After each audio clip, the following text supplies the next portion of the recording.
I've panned and dredged for years, man. I got my own dredges and all the mining gear, but I have more fun just floating around doing the cracks and find more. I find coins, all kinds of just weird shit. I found opium bottles, Chinese coins, shit that don't amount to a hell of beans, but you just don't see every day, you know? So it's kind of a big thrill when you find something and you're at least mining. You know, marbles and silver coins turn me on. When I find one of those, man, I tear that area up.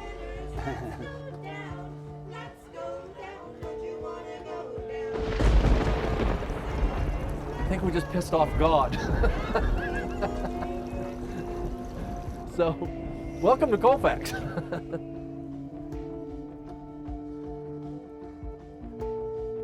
Now, right from the very get-go, I wasn't in this thing for profit. All I wanted to do was be the CSI guy.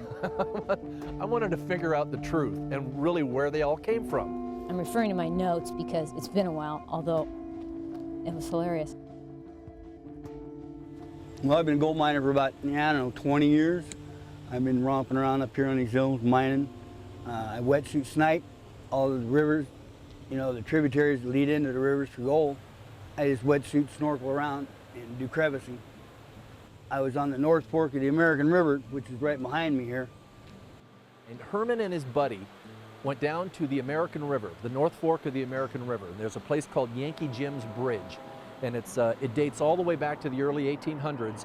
And just upstream from this bridge, there's like a plateau. And on this plateau, the Chinese had a camp there. As you can see, parts of the railroad go through. There's a specific railroad turn called the Notch. And a lot of laborers up there, people that worked on the railroad, lost their lives up there. I'd been working my way down, and on my third day is when we came upon these, and it was like I didn't know what they was at first. It was kind of spooky to me. He's down there looking for gold, and all of a sudden he starts seeing these little faces peering back at him. He picks up one of these little faces, he throws it to his buddy on the shore, and his buddy says, "It's a Buddha." Then it's like porcelain, it's ceramic or something, it's a face. There's a big Buddha head, a small Buddha head. Then there was one that looked like the top of Buddha's head. There was some that had colored dots on them. There's some that looked like a Chinese coolie hat, that pointy hat that the Chinese wore. And then I went back. I came up to the bar with them, and everybody wanted one. Everybody wanted one. Well, I sold a few at $100 a piece right now, real quick. Bing, bing, bing, the first day. $100 a piece, and I picked up 30 of them today, you know. Bing, bing, bing, boy, the dollar signs went off. Well, I went back, and I mean, I got to diving. And for 3 days, almost 4 days, I dove, raked, and picked these things up, about almost 600 of them. So Herman's trying to figure out what they are, and he's starting to put two and two together, and he sees this plateau where the Chinese camped, and he's figuring they washed out of the bank or something, and so he's thinking he's onto something.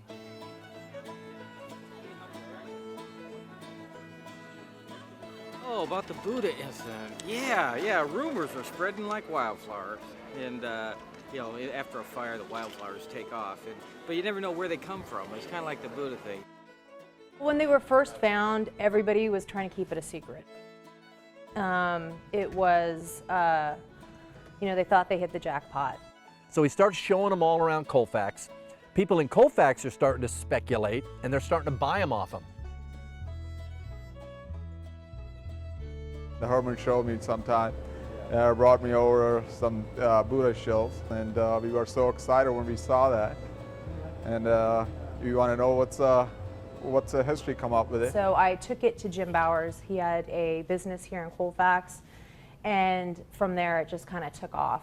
So then finally, he brings them into me, and he's telling me how much people are paying for them, and they're becoming valuable, and he thinks that they're really, really old. I started looking around, started calling around. I talked to everybody from Michigan to Thailand to UCLA. I kept getting sort of a 50-50 response. 50% of the so-called experts thought they were truly indeed old. Some of them speculated that they were gambling pieces. Some of them said, well, they were probably some kind of game piece where they used them in some sort of like a mahjong type of a game. There are some rumors about an old guy who had found them years ago, and they had them stolen from him.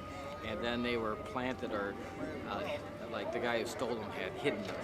And then they had rains that come down, and the rivers flooded and unearthed the buried treasure. That was really a historic remnant. He thought that they had been in a container from the mining days, or perhaps even longer ago. When it flooded, the container came out of the house and the trinket spilled into the river when it broke. I had people come out and leave a $500 deposit from one of the auction houses in New York City. It kept growing. Finally, a guy from New York flew out to see Herman and gave him a deposit. Now, it was like in the thousands. It was $3,000 or $4,000 that he gave Herman to hold on to the collection because he believed he was going to get him over $1 million for this collection. That's how fucking authentic they thought they was. And they're the top ceramic in the United States, man. I was contacted by a BLM agent, Bureau of Land Management, and said he thought that there maybe was an archaeological theft going on at the North Fork of the American River. On the Central Pacific Railroad's History Museum website, we were discussing these finds. This historian up in Dutch Flat chimed in on this blog and said, artifacts exactly like these have been discovered in the rubble piles of Dutch Flat Chinese communities, and what this amounts to is looting, and I think the BLM or the federal government might be interested in it. So I didn't think anything of it. The next day, the feds raided my store. The agent and I went and talked to the owner of the store in Colfax, who had put the inquiry out on the internet. And they come charging in, 6 officers, plain clothes, guns on their hips, and roused me out, and all but I won't say they roughed me up, but they were very demanding, and they said they wanted every single Buddha that I had in my possession. At gunpoint on him, and wanted to know who I was, where I was, and confiscated everything he had. So they said, you either give us all of your Buddhas in your possession, or we take you to jail right now. So I went under the counter, I flipped a few Buddhas out of my stash, I gave them the rest of my Buddhas, right? The feds got wind of it, and it was like, the feds came down on me, then the state came down on me, county came down on me, and then BLM came down on me. So I set up this secret meeting between Herman Henry and the Evening News. These thumb-sized figurines, allegedly found in the North Fork of the American River, may be hundreds of years old. They are now at the center of a manhunt by state and federal authorities for the person who found them. Quote, they can't just take them away from me. They'll have a hard time doing that. I've got them buried. I'll go to jail if that's what it takes. And subsequently, we did find out that that individual had a no bail felony warrant and was taken to jail the following day for that. Take me to jail, but you're taking my shit, you know? So I buried him, and I went to jail. They definitely kept their end of it too. And they interrogate him. They tear his house apart. They throw everything that's in his house outside of his house. They don't just look around in his house, they destroy it 2 different times looking for the Buddhas.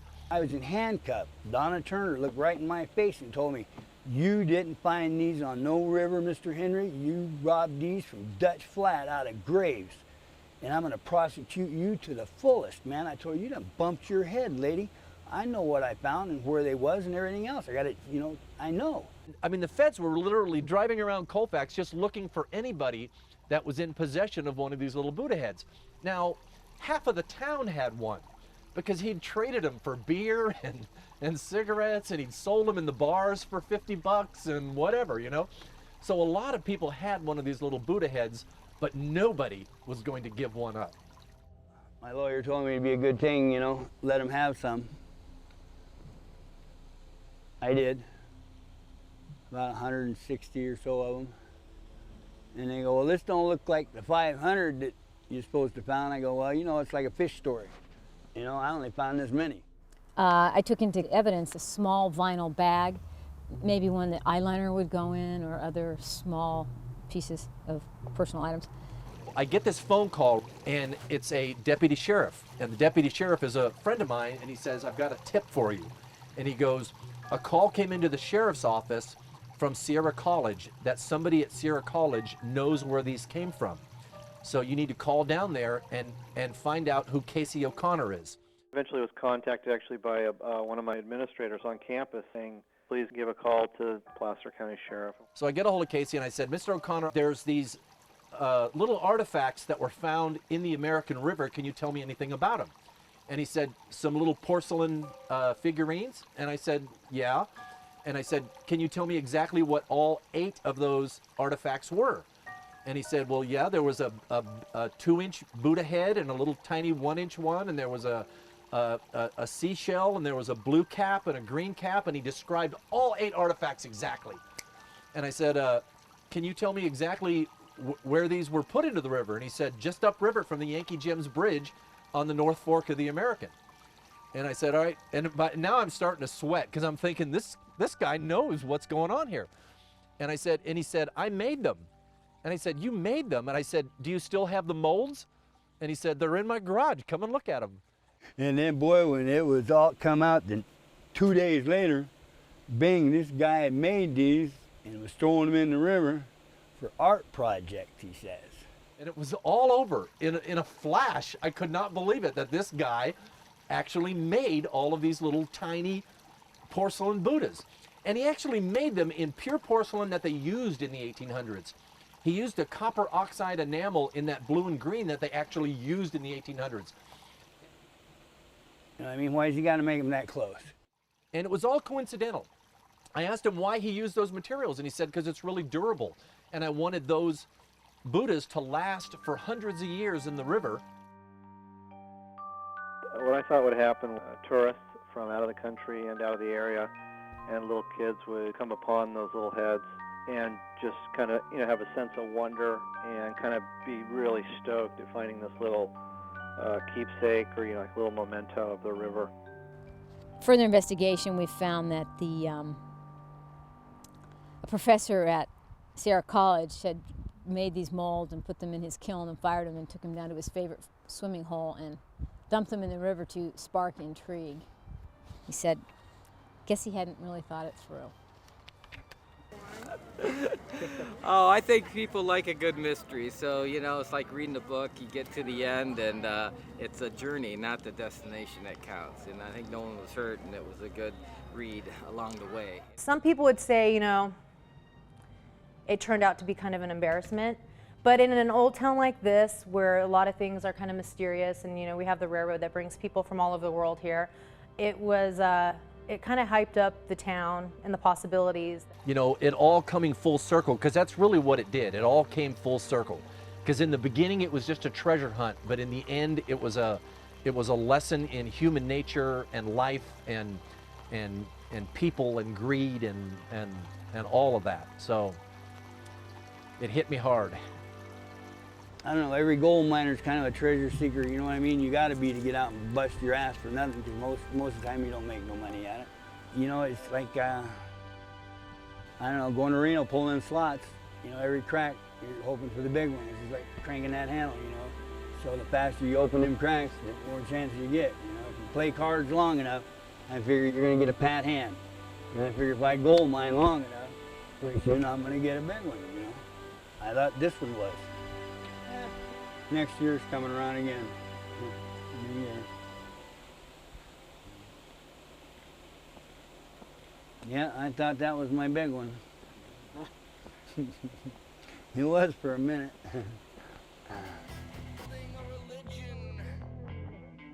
And that's the abbreviated version. It's against the law to take artifacts from the park. The hundreds of people that came and were looking in that river.